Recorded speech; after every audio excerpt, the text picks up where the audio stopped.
नमस्कार, BS TV में आपका स्वागत है। मैं हूं आपके साथ चिराई जोशी।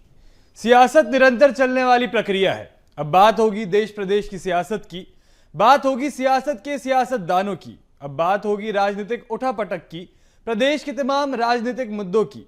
इन्हीं किस्सों का लेकर आए हैं हम हमारे इस खास कार्यक्रम बात सियासत की में।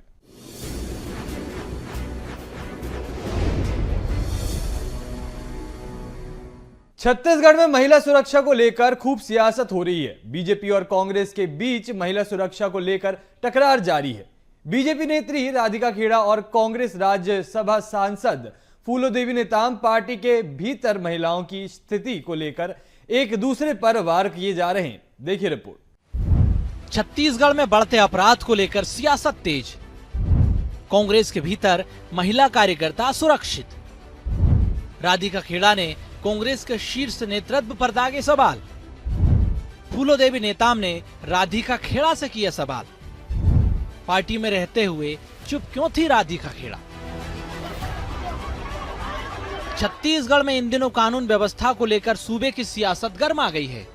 प्रदेश में बीते दिनों महिला उत्पीड़न, सामूहिक बलात्कार के मामले को लेकर लगातार कांग्रेस प्रदेश सरकार के खिलाफ प्रदर्शन कर रही है।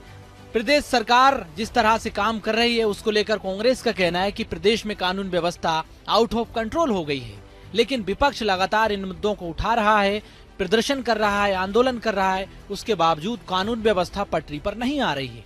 इतना ही नहीं, पार्टी के भीतर महिलाओं की स्थिति को लेकर भी महिला नेत्रियों के बीच सियासी बयानबाजी शुरू हो गई है। लेकिन 9 महीने में जितनी बुरी हालत इस सरकार की है, उतना तो हमने छत्तीसगढ़ के इतिहास में नहीं देखा। बिलासपुर पूरी क्राइम जोन बन गया। कवर्धा गृह मंत्री का जिले नंबर 1 पे क्राइम जोन बन गया है। रायपुर राजधानी पूरी क्राइम जोन बन गया है। इस तरह से अगर ऑल ओवर छत्तीसगढ़ को देखें, इस सरकार ने छत्तीसगढ़ को अपराध का गढ़ बना दिया है। लेकिन सरकार सच्चाई स्वीकार करना छोड़ उसको छुपाने में लगी है। तो इससे बड़ा दुर्भाग्य क्या हो सकता है छत्तीसगढ़ की जनता के? दरअसल 4 महीने पहले राधिका खेड़ा के कांग्रेस से त्यागपत्र देने के बाद सियासत गर्मा गई है। राधिका खेड़ा और कांग्रेस के बीच खूब तकरार देखने को मिल रही है। बीजेपी नेत्री राधिका खेड़ा ने कहा कि कांग्रेस के अंदर घर की बेटी सुरक्षित नहीं है। राधिका खेड़ा ने कांग्रेस की महिला नेत्री और राज्यसभा सदस्य फूलोदेवी नेताम से भी सवाल किया। उन्होंने कहा कि दीपक बैज ने राधिका खेड़ा की शिकायत पर क्या जवाब दिया। यदि कोई जवाब हो तो उसका प्रिंट आउट भी लेकर आ जाएं। इसलिए कल मेरी प्रेस वार्ता के बाद जब ये स्टेटमेंट ऑफिशियल रिलीज हुई तो मैंने ये नोटिस भेजा है दीपक बैज को और वंदना राजपूत को, जिसके नाम से वो हुई थी, और 48 घंटे का समय दिया है कि उस 48 घंटे में वो वर्क ऑर्डर मेरी माताजी की कंपनी के नाम या उनके नाम और पेमेंट ऑर्डर मेरी माताजी की कंपनी और उनके नाम लेकर आए, या इम्पैनलमेंट का नोटिस लेकर आए कि मेरी कंपनी इम्पैनल तक है या उनका नाम कहीं पे हो, वो लेकर आए। और नहीं लेकर आते तो जिस मंच से उन्होंने उनको मलाइन किया है उसी मंच से माफी मांगी। राधिका खेड़ा के इस सवाल के बाद राज्यसभा सांसद फूलोदेवी नेताम का बयान सामने आया। फूलोदेवी नेताम ने कहा कि राधिका खेड़ा जब पार्टी के भीतर थी तब चुप क्यों थी, आज बीजेपी में है तो सवाल उठा रही है। राधिका खेड़ा जी ने इतने साल तक वो रही हैं प्रवक्ता कांग्रेस की और छत्तीसगढ़ में लगातार उनका आना जाना था, तब तक कोई शिकायत नहीं थी। यदि ऐसे था तो उन्होंने पहले शिकायत क्यों नहीं किया? उन्होंने पहले एफआईआर दर्ज क्यों नहीं करवाई? अब बीजेपी में जाने के बाद दूसरे अनगढ़ा दुनिया भर का आरोप लगाएगी। और ये राधिका खेड़ा का तो मन बना ली थी कि भारतीय जनता पार्टी में उसको जाना था, इसलिए दुनिया भर की बातें कह रही है। फिलहाल प्रदेश में कानून व्यवस्था पर सियासत तेज हो गई है। कांग्रेस ने डॉक्यूमेंट्री फिल्म के निर्माण पर राधिका खेड़ा को बिल भुगतान का आरोप लगाया। इस बात पर राधिका खेड़ा ने नोटिस में कांग्रेस के अनर्गल बयानों का प्रूफ मांगा है। कांग्रेस को 48 घंटों का अल्टीमेटम दिया। अब देखना होगा कि राधिका खेड़ा पर सियासी बखेड़ा कब थमेगा। रायपुर से करिश्मा सोनी की रिपोर्ट। बीयू विद्यार्थियों को ऑनलाइन डिजिटल मार्कशीट और डिग्री प्रदान करने वाला प्रदेश का पहला विश्वविद्यालय बन गया है। इस व्यवस्था का शुभारंभ खुद राज्यपाल और मुख्यमंत्री डॉक्टर मोहन यादव ने किया। हालांकि इस दौरान इंदर सिंह परमार जी उच्च शिक्षा मंत्री हैं। उन्होंने बड़ा दावा करते हुए कहा कि भारत ने अमेरिका की खोज की। देखिए भोपाल से खास रिपोर्ट। राजधानी भोपाल के कुशाभाऊ ठाकरे सभागार में बरकतुल्ला विश्वविद्यालय का दीक्षांत समारोह आयोजित हुआ। इस समारोह में मुख्यमंत्री डॉक्टर मोहन यादव ने बड़ा ऐलान किया। उन्होंने कहा कि अब से बीयू के छात्रों को निशुल्क डिग्रियां मिलेंगी। इसके लिए किसी भी तरह का शुल्क देने की जरूरत नहीं होगी। इसके साथ ही बीयू में डिजिटल डिग्री और मार्कशीट देने का सिस्टम भी शुरू कर दिया गया। मुख्यमंत्री ने इन तमाम उपलब्धियों के लिए छात्रों को बधाई दी। इस दौरान राज्यपाल मंगूभाई पटेल ने अपने संबोधन में कहा कि बरकतुल्ला यूनिवर्सिटी को 100 करोड़ रुपए मिले हैं। इस राशि से बीयू को multi disciplinary research and education university के रूप में डेवलप किया जाएगा। ये राशि पीएम उषा योजना के तहत मिली है। उन्होंने कहा कि डिग्रियां वितरण में बेटी पढ़ाओ की झलक भी देखने को मिली। पीएम उषा योजना से 100 करोड़ रुपए मिले हैं। इसके लिए यूनिवर्सिटी को बहुत बहुत बधाई देता हूं। दीक्षांत समारोह के अवसर पर मैं दीक्षित विद्यार्थी और विभिन्न संकायों के स्वर्ण पदक विजेताओं को बहुत बहुत बधाई और शुभकामना देता हूं। आज मैं देखा तो ज्यादातर दीक्षांत सबको दिया है, उसमें 90% बहनें थी, महिला थी, बच्ची थी। अभी बेटी बचाओ नहीं, बेटा पढ़ाओ ऐसा लगना और जरूर करना पड़ा होगा ऐसा। और आज बरकतुल्ला विश्वविद्यालय के माध्यम से जो मुझे बताया गया है कि मुझे एक घोषणा करना है, भविष्य में बरकतुल्ला विश्वविद्यालय सभी पात्र छात्र छात्राओं को निशुल्क उपाधि प्रदान करेगा। मेरी अपनी ओर से धन्यवाद। विद्यालय के बाद विश्वविद्यालय और विश्वविद्यालय का दीक्षांत समारोह हमको अपने आप में इस संसार के साथ एक अपनी अभी तक की जीवन यात्रा का एक नया पड़ाव की तरफ ले जाने के लिए अग्रसर करता है। मेरी अपनी ओर से आप सबके प्रति शुभकामना, बधाई। बरकतुल्ला विश्वविद्यालय की अपनी 5 दशक की यात्रा में इसका अपना गौरवशाली पक्ष है। आप अलग अलग संकाय के अलग अलग प्रकार के विषयों में निष्णात हुए हैं। आप सबके लिए मंगलमय हो, जीवन शुभदायी हो। वहीं दीक्षांत समारोह के दौरान उच्च शिक्षा मंत्री इंदर सिंह परमार ने कहा कि हमें गलत पढ़ाया गया कि वास्को डी गामा ने भारत की खोज की, जबकि पढ़ाया ये जाना चाहिए था कि भारत ने अमेरिका की खोज की थी। उन्होंने कहा कि 8000 साल पहले से हमारे पूर्वजों ने सूर्य को स्थिर माना, पृथ्वी को परिक्रमा लगाना बता दिया था। भारत का ज्ञान परंपरा के आधार पर है। हमारे पूर्वज पहले से खेलों से परिचित थे।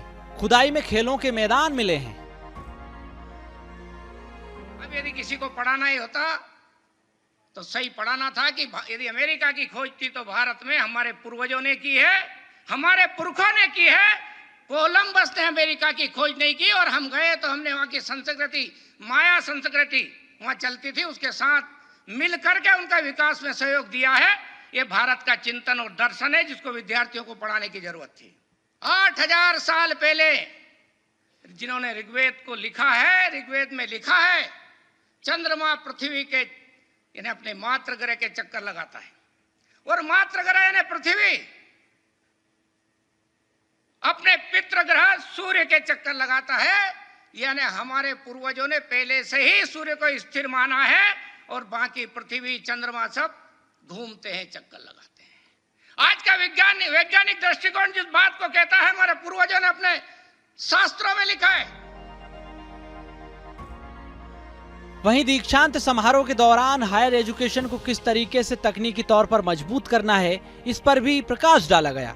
मोहन सरकार लगातार छात्रों को एजुकेशन के साथ रोजगार भी देना चाहती है, इसलिए प्रदेश में कई कोर्स इसी तरीके से डिजाइन किए गए हैं। मनोज राठौर, BSTV भोपाल। ग्वालियर शहर की खराब सड़कें लोगों के लिए मुसीबत बन रही हैं। दूसरी तरफ खराब सड़कों के बहाने सियासत भी देखने को मिल रही है। ग्वालियर में रविवार रात सड़क के गड्ढे के कारण शिंदे की छावनी इलाके में भगवान श्री गणेश की 25 फुट की ऊंची प्रतिमा हादसे का शिकार होकर चकनाचूर हो गई। इसी घटना में कुछ लोगों को गंभीर रूप से चोटें भी आईं। यह मामला लगातार तूल पकड़ रहा है। आज नगर निगम की जनसुनवाई में भी शहर की खराब सड़कों को मुद्दा गरमाया रहा। शहर के सड़कों के गड्ढे के बहाने आम आदमी पार्टी ने भी अपना मोर्चा नगर निगम के खिलाफ खोल दिया है। आज जन सुनवाई में आम आदमी पार्टी के कार्यकर्ता ग्वालियर नगर निगम के अधिकारियों के सामने पहुंचे और उन्होंने एक सप्ताह के भीतर ग्वालियर शहर की सभी सड़कों को दुरुस्त करने की मांग की।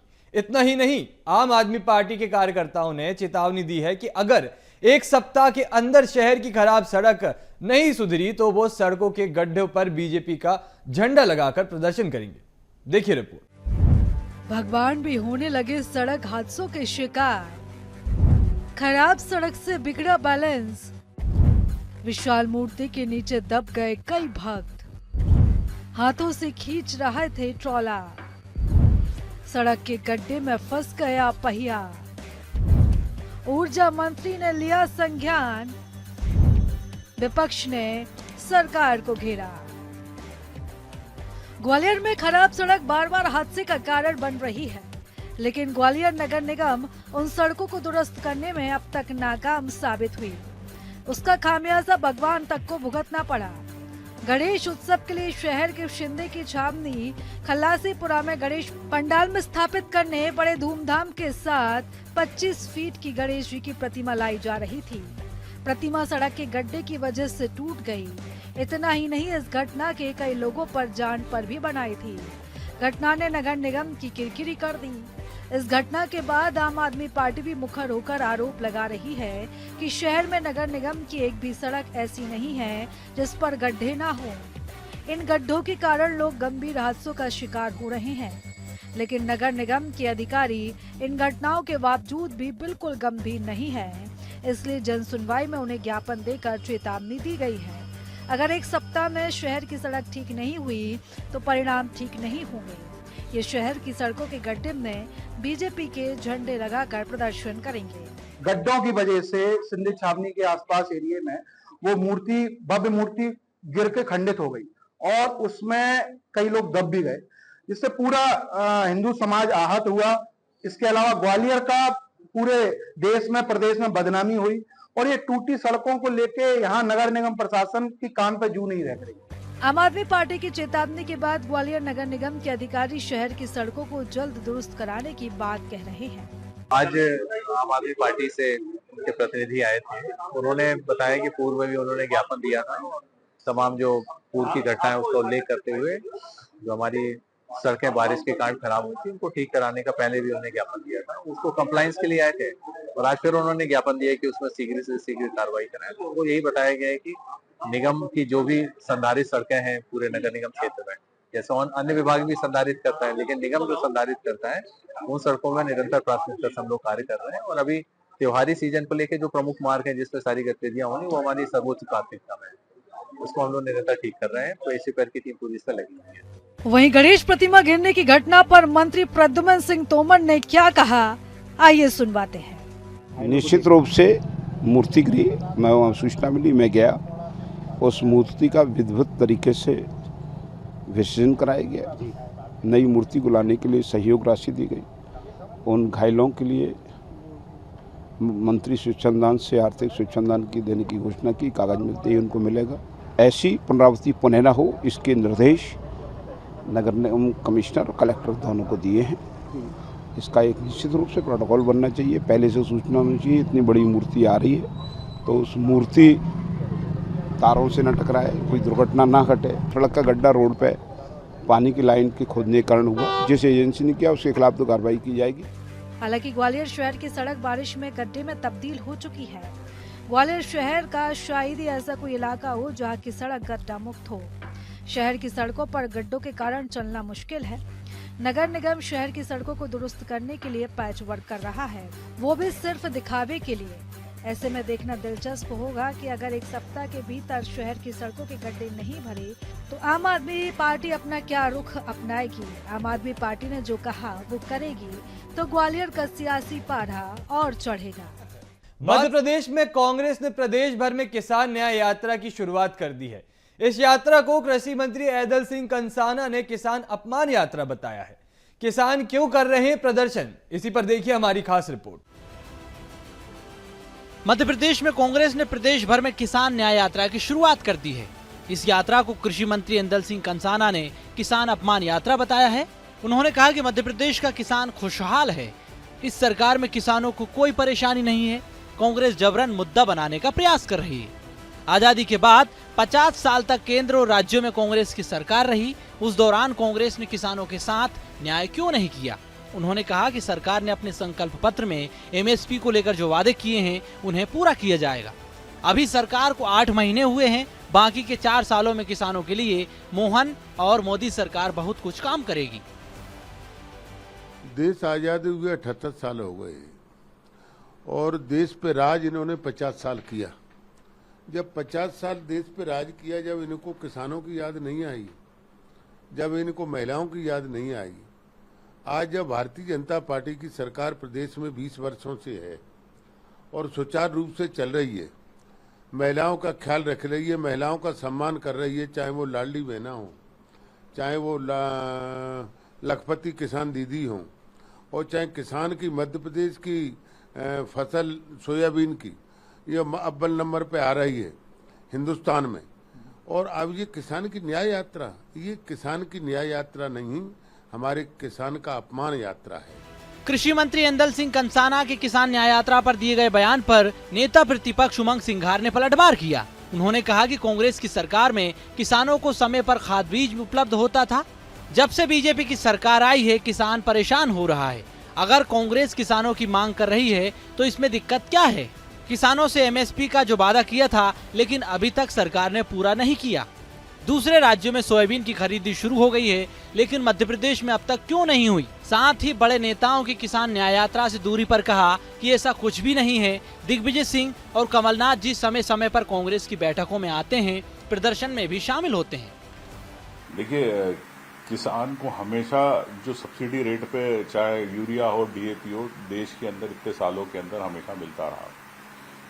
प्रधानमंत्री जी क्यों निजी अपना बिल लाना चाहते किसानों को लेकर? जब 1 साल वो किसान बैठे रहे, कई शहीद हुए, उस पर प्रधानमंत्री जी ने आज तक उस पर चर्चा नहीं करी। देश के अंदर चर्चा होना चाहिए, क्यों नहीं उस पर चर्चा करना चाहते? और रही आप अगर देश इसका किसान मजबूत करना है तो आप उसे समर्थन मूल्य में क्यों नहीं खरीदने की गारंटी देना चाहते? कांग्रेस की मांग है, आप कीजिए उसको। गारंटी देने में क्या परेशानी है? आप उद्योगपतियों को गारंटी दे सकते हो लेकिन किसान को गारंटी नहीं दे सकते हो देश के, तो ये कैसा न्याय देश के किसानों का?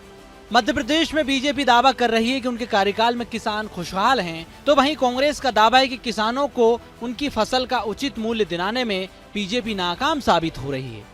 मध्य प्रदेश में बीजेपी दावा कर रही है कि उनके कार्यकाल में किसान खुशहाल हैं, तो वहीं कांग्रेस का दावा है कि किसानों को उनकी फसल का उचित मूल्य दिलाने में बीजेपी नाकाम साबित हुई। फिलहाल इन दावों के बीच सच्चाई से इनकार नहीं किया जा सकता कि पिछले लोकसभा और विधानसभा चुनाव में किसानों ने कांग्रेस का साथ नहीं दिया। मनोज राठौर, BSTV भोपाल। भोपाल में मुख्यमंत्री डॉक्टर मोहन यादव की अध्यक्षता में हुई कैबिनेट बैठक में कई महत्वपूर्ण निर्णय लिए गए। सबसे महत्वपूर्ण निर्णय किसानों को लेकर हुआ, जिसमें सोयाबीन की MSP 4800 रुपए करने का प्रस्ताव केंद्र सरकार को भेजा जाएगा। किसानों पर कांग्रेस भी हमलावर है। प्रदेश सरकार के फैसलों से ही कहीं ना कहीं किसानों से राहत की सांस ली है।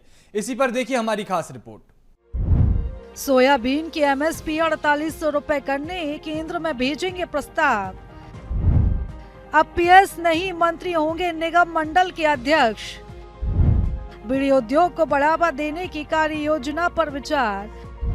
पीथमपुर लॉजिस्टिक पार्क पर चर्चा। प्रदेश में प्रशासनिक पुनर्गठन आयोग का गठन। 614 करोड़ रुपए की सेवरखेड़ी सेलारखेड़ी परियोजना की शुरुआत करने को मंजूरी। 2940 हेक्टेयर सिंचाई उपलब्ध कराई जा सकेगी। 50 करोड़ की लागत आएगी। 3000 हेक्टेयर भूमि सिंचित होगी। स्वास्थ्य विभाग के संचालनालय में भी अब मर्ज होंगे नए 18 पद, 36 पद खत्म होंगे। कुल 636 पद संचालनालय में होंगे ताकि प्रशासनिक तंत्र मजबूत हो। सागर जिले में 750 बेड के अस्पताल को 1100 बेड का अस्पताल बनाया जाएगा। रीवा एयरपोर्ट से जल्द ही हवाई सेवाओं की शुरुआत होगी। MP के निगम मंडलों में मंत्रियों को अध्यक्ष बनाया जाएगा। अभी इस पद पर प्रमुख सचिव स्तर के अफसर काम कर रहे हैं। वहीं प्रदेश सरकार सोयाबीन का MSP 4800 रुपए करने का प्रस्ताव केंद्र सरकार को भेजेगी। ये फैसले मंगलवार को भोपाल में मुख्यमंत्री डॉक्टर मोहन यादव की अध्यक्षता में हुई कैबिनेट की बैठक में लिए गए हैं। बैठक में प्रधानमंत्री नरेंद्र मोदी के जन्मदिन से गांधी जयंती 2 अक्टूबर तक स्वच्छता पखवाड़ा मनाए जाने पर भी चर्चा की गई है।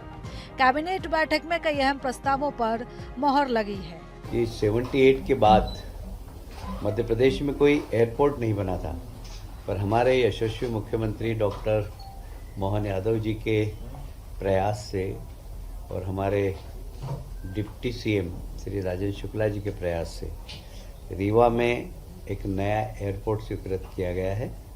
मैं समझता हूं कि ये मध्य प्रदेश के लिए बहुत बड़ी उपलब्धि है और ये हमारे प्रदेश में पर्यटन को बहुत बढ़ावा देगा। एक और आज बड़ा डायनेमिक डिसीजन माननीय मुख्यमंत्री जी ने लिया है कि जितने भी निगम मंडल हैं वहाँ पर अभी तक प्रमुख सचिव अध्यक्ष थे, अब सारे निगम मंडलों में मंत्री ही अध्यक्ष होंगे। सोयाबीन के लिए माननीय मुख्यमंत्री जी ने एक बहुत अच्छा कैबिनेट में निर्णय लिया है। माननीय मुख्यमंत्री जी ने प्रस्ताव रखा कि हम भारत शासन को सोयाबीन के लिए उसकी एमएसपी बढ़ाना, उसके लिए आग्रह करेंगे और वह 4,800 रुपये उसकी एमएसपी हो, क्योंकि अभी मार्केट में रेट 4,000 का है।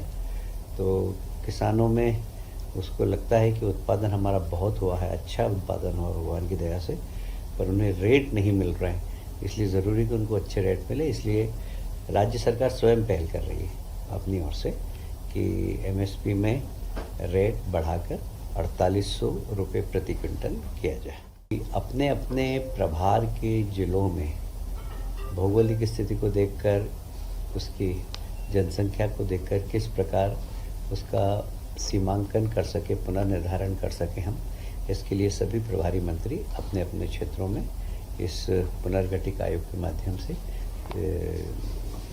सीमांकन हमारे जिले का किस प्रकार का हो, तहसील का किस प्रकार का हो, वो वहाँ पर जनप्रतिनिधियों के साथ बैठकर सुनिश्चित करें।